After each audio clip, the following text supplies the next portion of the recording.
اعوذ باللہ من الشیطان الرجیم بسم اللہ الرحمن الرحیم ولا تحسبن اللہ غافلا عما یعمل الظالمون انما یؤخرہم لیوم تشخص فیہ الابصار مہطعین مقنعی رؤوسہم لا یرتد الیہم طرفہم افئدتہم ہوا وَأَنذِرِ النَّاسَ يَوْمَ يَأْتِيهِمُ الْعَذَابُ فَيَقُولُ الَّذِينَ ظَلَمُوا رَبَّنَا أَخِّرْنَا إِلَىٰ أَجَلٍ قَرِيبٍ نُجِبْ دَعْوَتَكَ وَنَتَّبِعِ الرُّسُلَ أَوَلَمْ تَكُونُوا أَقْسَمْتُم مِّن قَبْلُ مَا لَكُم مِّن زَوَالٍ وَسَكَنْتُمْ فِي مَسَاكِنِ الَّذِينَ ظَلَمُوا أَنفُسَهُمْ وَتَبَيَّنَ لَكُمْ كَيْفَ فَعَلْنَا بِهِمْ وَضَرَبْنَا لَكُمُ الْأَمْثَالَ وَقَدْ مَكَرُوا مَكْرَهُمْ عِندَ اللَّهِ مَكْرَهُمْ وَإِنْ كَانَ مَكْرُهُمْ لِتَزُولَ مِنْهُ الْجِبَالُ وَلَا تَحْسَبَنَّ اللَّهَ مُخْلِفَ وَعْدِهِ رُسُلَهُ إِنَّ اللَّهَ عَزِيزٌ ذُو انتقام يَوْمَ تُبَدَّلُ الْأَرْضُ غَيْرَ الْأَرْضِ وَالسَّمَاوَاتُ وَبَرَزُوا لِلَّهِ الْوَاحِدِ الْقَهَّارِ وَتَرَى الْمُجْرِمِينَ يَوْمَئِذٍ مُقَرَّنِينَ فِي الْأَصْفَادِ سَرَابِيلُهُم مِّن قَطِرَانٍ وَتَغْشَىٰ وُجُوهُهُمُ النَّارُ لِيَجْزِيَ اللَّهُ كُلَّ نَفْسٍ مَّا كَسَبَتْ إِنَّ اللَّهَ سَرِيعُ الْحِسَابِ هَٰذَا بَلَاغٌ لِّلنَّاسِ وَلِيُنذِرُوا بِهِ وَلِيَعْلَمُوا أَنَّمَا هُوَ إِلَٰهٌ وَاحِدٌ وَلِيَذَّكَّرَ أُولُو الْأَلْبَابِ۔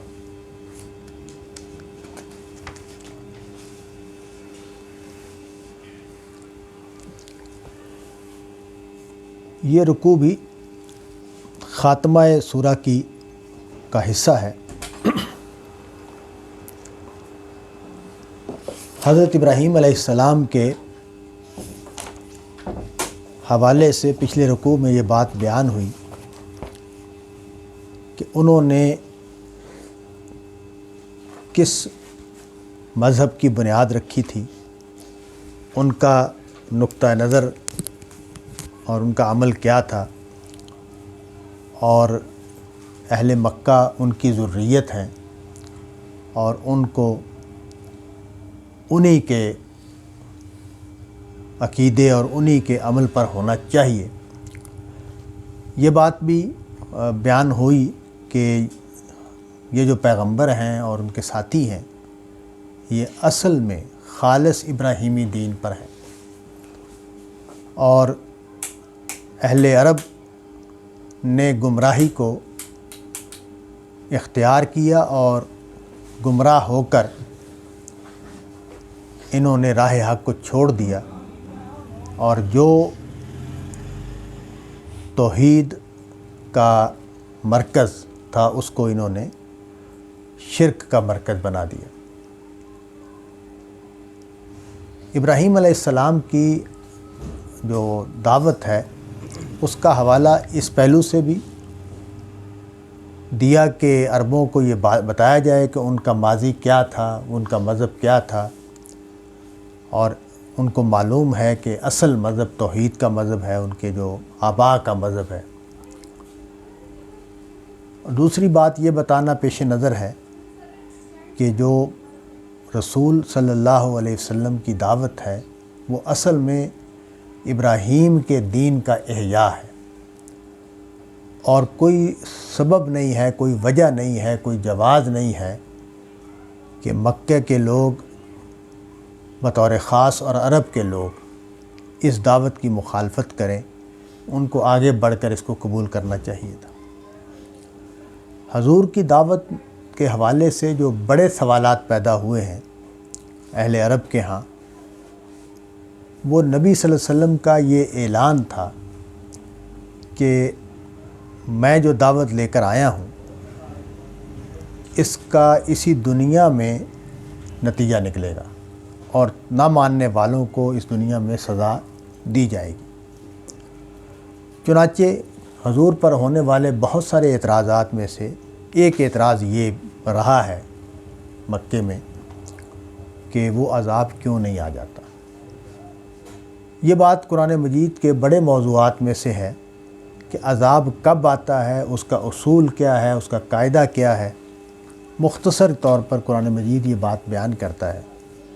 کہ اللہ نے ایک اجل طے کر رکھی ہے قوموں کی، اور وہ اجل جب تک پوری نہیں ہوتی اس وقت تک ان کو سزا نہیں دی جاتی۔ رسولوں کے آنے کے بعد بھی اللہ تعالیٰ نے کچھ اصول طے کر رکھے ہیں۔ آپ دیکھیں کہ مکے والوں کے بارے میں ایک بات بیان ہوئی ہے قرآن مجید میں، عذاب نہ آنے کے سوال کا جواب دیتے ہوئے۔ ایک تو یہ کہ جب تک آپ ان میں تھے کیسے عذاب نازل کیا جا سکتا تھا، اور دوسرا یہ کہ جب تک استغفار کرنے والے موجود ہیں۔ مطلب یہ ہے کہ اللہ تعالیٰ نے بتا دیا کہ اگر کسی بستی میں چند لوگ بھی اللہ کو یاد کرنے والے ہیں، اللہ سے جڑے ہوئے ہیں، تو وہ بستی کو امان حاصل رہتی ہے، اس کی امان ختم نہیں ہوتی۔ یہی بات ہے جو بائبل میں حضرت لوط کی قوم کے حوالے سے ابراہیم علیہ السلام نے بات کی ہے کہ 40 ہیں تو پھر بھی عذاب آ جائے گا، تو اللہ تعالیٰ کہتے ہیں 40 ہوں گے تو نہیں آئے گا۔ پھر کہا 30 ہیں تو عذاب آئے گا، نہیں آئے گا، تو اللہ تعالیٰ نے کہا کہ 30 بھی ہوں گے تو عذاب نہیں آئے گا۔ تو مطلب یہ ہے کہ کچھ قاعدے ہیں، کچھ ضابطے ہیں جو اللہ تعالیٰ نے طے کر رکھے ہیں۔ وہ کیوں طے کر رکھے ہیں؟ اس لیے کہ اللہ تعالیٰ نے قیامت کو جب سزا دینی ہے، اور وہ سزا سے بڑھ کر کسی سزا کا تصور نہیں ہو سکتا، اور اس وجہ سے کوئی عذر باقی نہیں رہنا چاہیے، یعنی کوئی شخص قیامت والے دن اس پوزیشن میں نہ ہو کہ وہ یہ کہے کہ مجھے غلطی لگی ہے، مجھے پتہ نہیں چلا، مجھے سمجھ میں نہیں آئی بات، اس کا کوئی یہ عذر نہ پیش کر سکے کوئی بھی آدمی۔ تو اس حد تک دعوت کو واضح ہونا ہے، اس حد تک بات کو واضح ہونا ہے، اور مجرموں کا مجرم ہونا عملاً ثابت ہونا ہے۔ تو یہ ایک اللہ تعالیٰ نے انصاف کا جو قانون بنا رکھا ہے۔ یہ جو رکوع ابھی میں نے تلاوت کیا ہے، اس میں سزا کا بیان ہے کہ سزا جو ہے وہ کیسے نازل ہونی ہے، اور سزا کی کیا صورتیں ہو سکتی ہیں۔ تو یہاں ہم یہ دیکھ رہے ہیں اس رکوع میں کہ یہ بھی امکان ہے، اور یہ قرآن مجید میں بیان ہوا ہے کہ اس کا امکان ہے کہ ایک سزا کا ایک حصہ ظاہر ہو اور ایک حصہ ظاہر نہ ہو۔ حضور کی زندگی میں کچھ حصے ظاہر ہوں اور حضور کی زندگی کے بعد کچھ حصے ظاہر ہوں۔ تو یہ یعنی اور مسلمان ظاہر ہے جو لوگ اذیت میں ہوتے ہیں، تکلیف میں ہوتے ہیں، ان کو ان کے دل میں یہ شکایت پیدا ہوتی رہتی ہے کہ ایسا کیوں ہے کہ اتنا یہ لوگ ظلم کر رہے ہیں، اتنا اللہ کے حکموں کے خلاف کھل کھیل رہے ہیں، تو ہم مظلومیت کی حالت میں ہیں اور ان کو کوئی سزا نافذ، ان پر کوئی سزا نافذ نہیں ہو رہی۔ تو یہ سوالات ہیں جن کو سامنے رکھ کر ہم ان آیات کو پڑھیں گے۔ وَلَا تَحْسَبَنَّ اللَّهَ غَافِلًا عَمَّا يَعْمَلُ الظَّالِمُونَ، کہ اللہ کو گمان نہ کرو کہ وہ بے خبر ہے اس عمل سے جو یہ ظالم کر رہے ہیں۔ یعنی یوں نہیں ہے کہ اللہ تعالیٰ کو علم نہیں ہے کہ کیا واقعات ہو رہے ہیں، لوگوں پر کس کس طرح سے ظلم ہو رہا ہے، مذہب کے مخالفین، رسول اللہ کی دعوت کے معاندین کس کس طرح سے چالیں چل رہے ہیں، کہ کیا کیا ظلم ڈھا رہے ہیں۔ تو یہ بات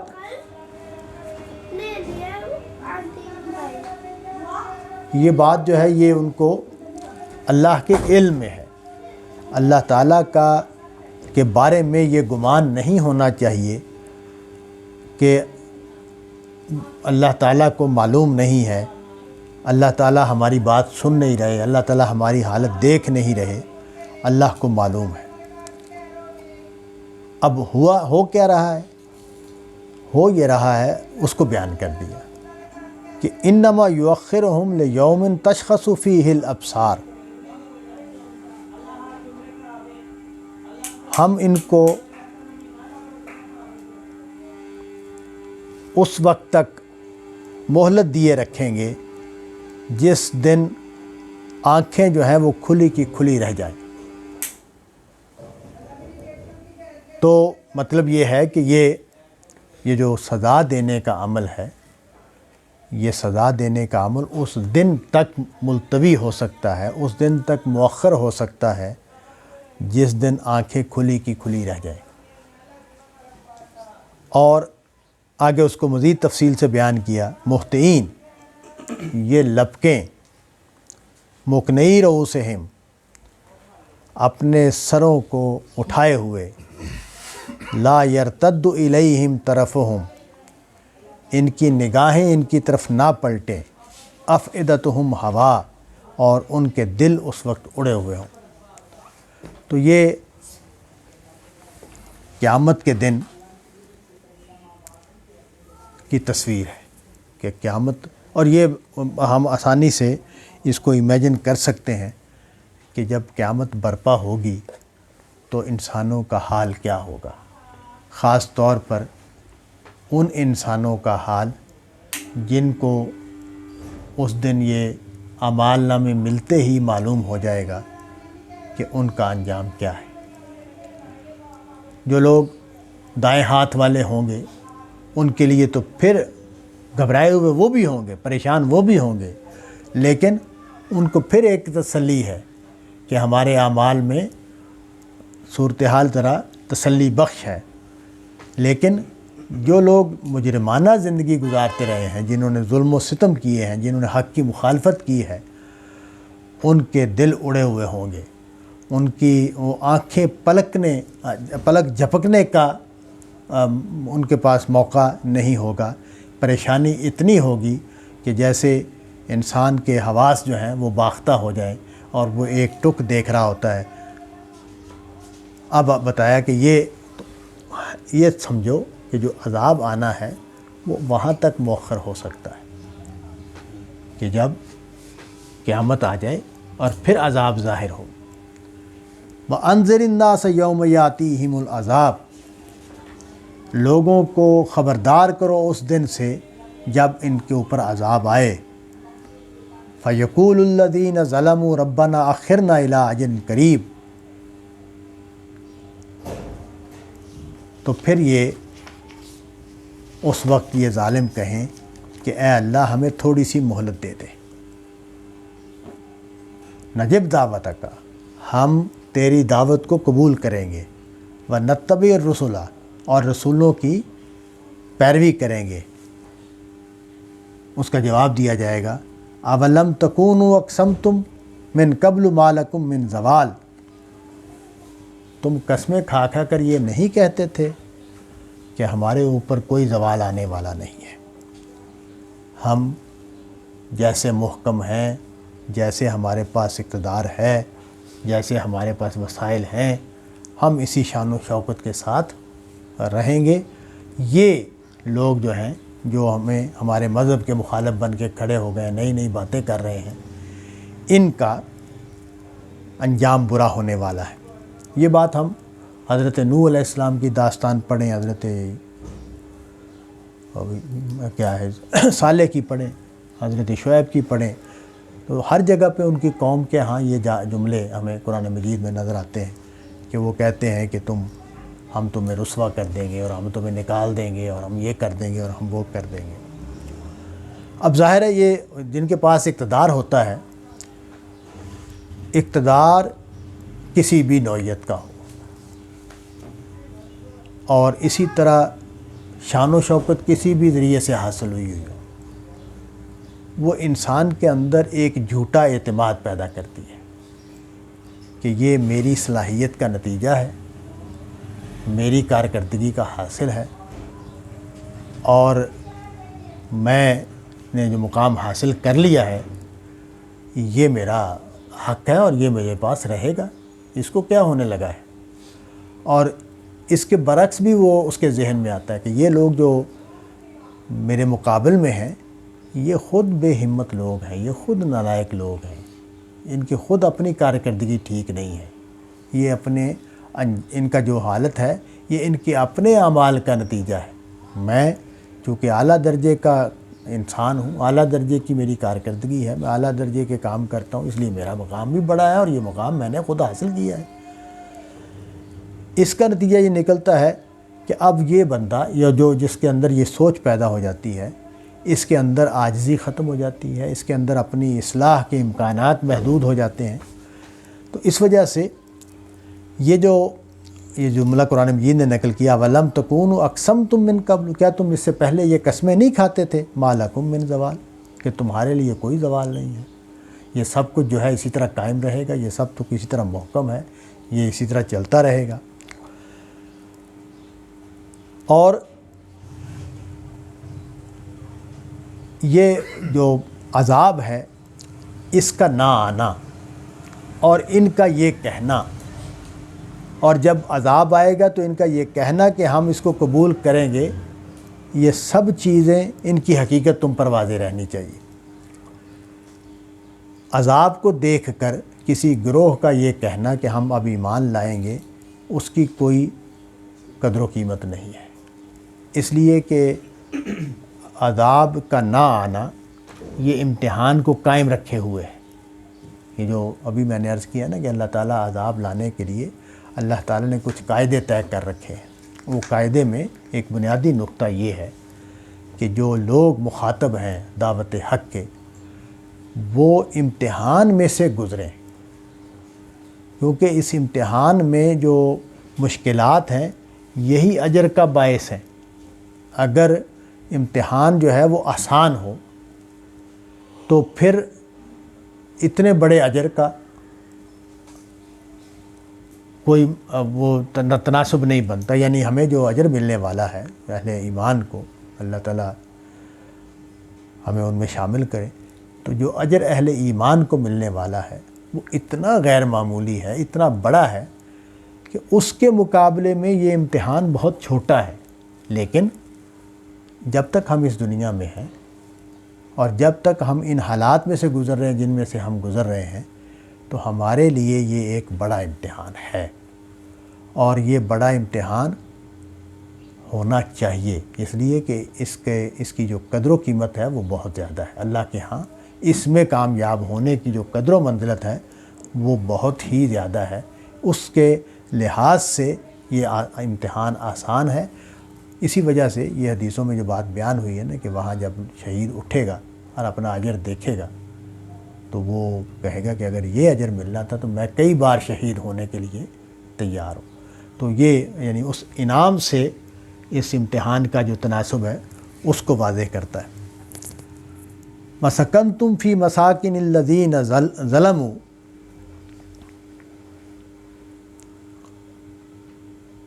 أَنفُسَهُمْ، اور تم ایسے جگہوں پر رہے کہ جہاں تم نے اپنی جانوں پر ظلم ڈھایا، یعنی یہ جو زندگی تم نے گزاری ہے جہاں تم نے مختلف ناحق باتیں کی ہیں، حق کے خلاف مورچہ بند ہوئے ہو، حق کو روکنے کی پوری کوششیں کی ہیں، تو وہ تمہیں یاد ہے تم کہاں رہے ہو اور کیا کرتے رہے ہو۔ وَتَبَيَّنَ لَكُمْ كَيْفَ فَعَلْنَا بِهِمْ، اور تم پر یہ بات واضح ہو گئی کہ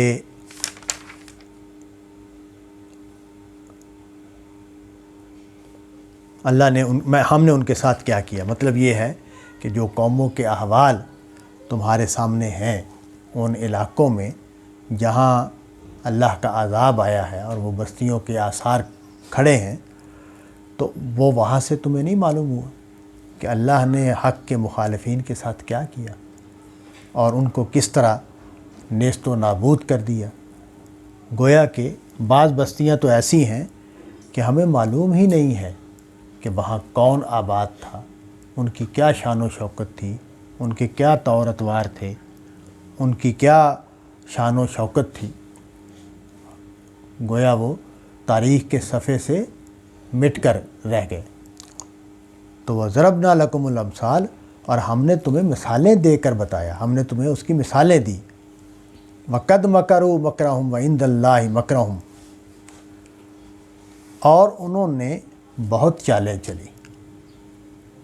اور ان کا جو ان کے جو چالیں ہیں وہ اللہ کے پاس ہیں، اور ان کی شدت، ان میں جو کیا چالاکی کی جو سطح ہے وہ کیا ہے کہ لَتَزُولَ مِنْهُ الْجِبَالُ، کہ وہ اتنے چالاکیاں اس طرح کی گئیں، اس طرح کی چالیں چلی گئیں کہ پہاڑ بھی اپنی جگہ سے ٹل جائیں۔ یعنی یہ بات ہمیں معلوم ہے، نبی صلی اللہ علیہ وسلم کی سیرت چونکہ بہت زیادہ مفصل طریقے سے ریکارڈ پر ہے، اور قرآن مجید نے مکی صورتوں میں بڑی تفصیل سے ان چیزوں کو بیان کر دیا ہے جو حضور کو مکے میں پیش آئی ہیں، اہل مکہ سے پیش آئی ہیں۔ تو یہ معلوم ہوتا ہے کہ ہر طرح کے، یعنی اگر وہ ان کو پڑھیں جو قرآن مجید میں چیزیں بیان ہوئی ہیں، تو ہمیں یہ معلوم ہوتا ہے، خیال ہوتا ہے کہ ہمارے زمانے کے جو لوگ ہیں، لیڈرشپ ہے، سرمایہ دار ہیں، جاگیردار ہیں، یہ بڑے چالاک ہیں اور یہ بڑے تیز ترار ہیں، اور ان کی چالیں بڑی وہ تیز ہوتی ہیں اور بڑی کمال کے کام کرتے ہیں۔ تو معلوم یہ ہوتا ہے کہ کوئی کمی نہیں ہے، انسان ہمیشہ سے اتنا ہی ذہین ہے، اتنا ہی سمجھدار ہے، اتنا ہی وہ اپنے جو صلاحیتوں ہیں ان کا استعمال کرتا ہے۔ فرق جو پڑتا ہے وہ بعض طریقوں کا ہوتا ہے، بعض ہتھیاروں کا ہوتا ہے۔ یعنی عرب کے لوگ جو ہیں ان کے پاس ظلم و ستم کرنے کے جو ٹولز تھے وہ محدود تھے،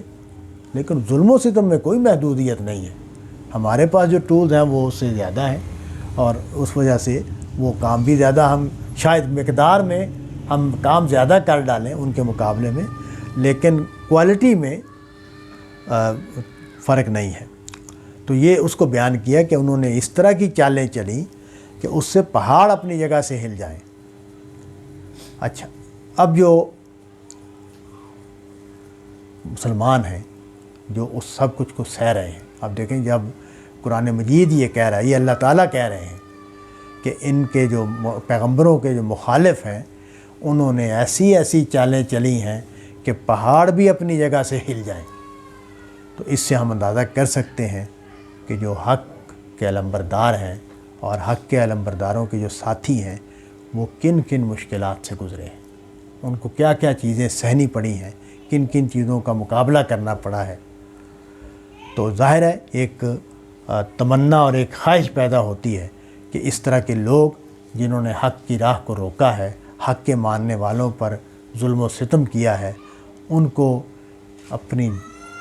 علاقوں سے، اپنے کاروباروں سے، اپنی زندگیوں سے، بلکہ بعض اوقات اپنے خاندانوں سے محروم کیا ہے، بعض کو اپنی جانیں دینی پڑی ہیں، تو یہ ان کا کچھ انجام ہونا چاہیے۔ اس کو بیان کیا، فَلَا تَحْسَبَنَّ اللَّهَ مُخْلِفَ وَعْدِهِ رُسُلَهُ، یہ نہ گمان کرنا۔ اب اوپر جو کہ کہا کہ قیامت تک بھی یہ بات مؤخر ہو سکتی ہے، تو یہ اس کو واضح کیا کہ یہ نہ گمان کرنا کہ اللہ تعالیٰ نے اپنے رسولوں سے جو وعدہ کیا ہے اللہ اس کے خلاف کرے گا۔ ان اللہ عزیز ذو انتقام، یہ بات تمہیں معلوم رہنی چاہیے کہ اللہ طاقت رکھتا ہے، اختیار رکھتا ہے، قدرت رکھتا ہے، اور وہ اپنے مخالفین کو سزا دینے والا بھی ہے، ذو انتقام ہے وہ۔ یہ جو ذو انتقام کا لفظ ہے، اس کا ویسے تو لفظی ترجمہ اگر کریں تو بدلہ لینے والا ہے، تو مطلب یہ ہے کہ جو جرم کیا ہے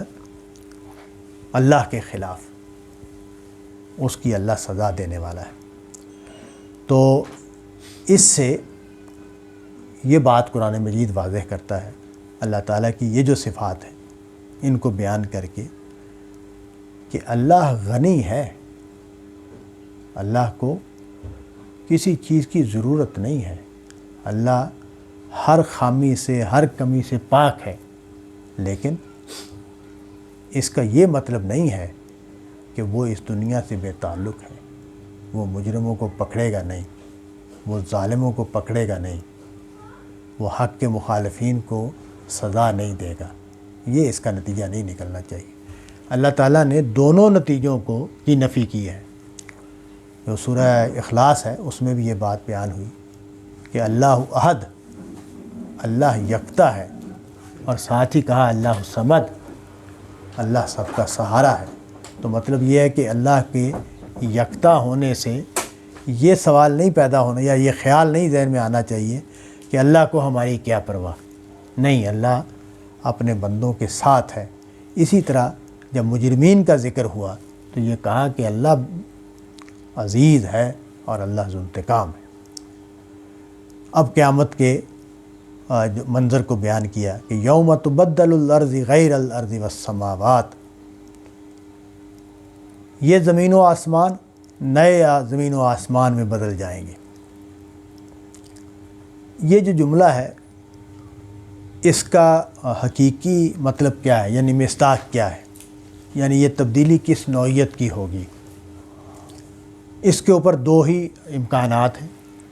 ایک تو یہ امکان ہے کہ یہ زمین و آسمان جو ہیں ان کو ختم کر کے نئے زمین و آسمان تخلیق کیے جائیں، اور دوسرا امکان یہ ہے کہ جن قوانین پر یہ زمین و آسمان چل رہے ہیں یہ قوانین بدل جائیں۔ تو دونوں مطلب ہو سکتے ہیں۔ بعض اشارات اس کے حق میں ہیں اور بعض اشارات اس کے حق میں ہیں۔ بنیادی بات یہ ہے کہ جو یہ کائنات ہے، اس کائنات کو اسی طرح نہیں چلنا،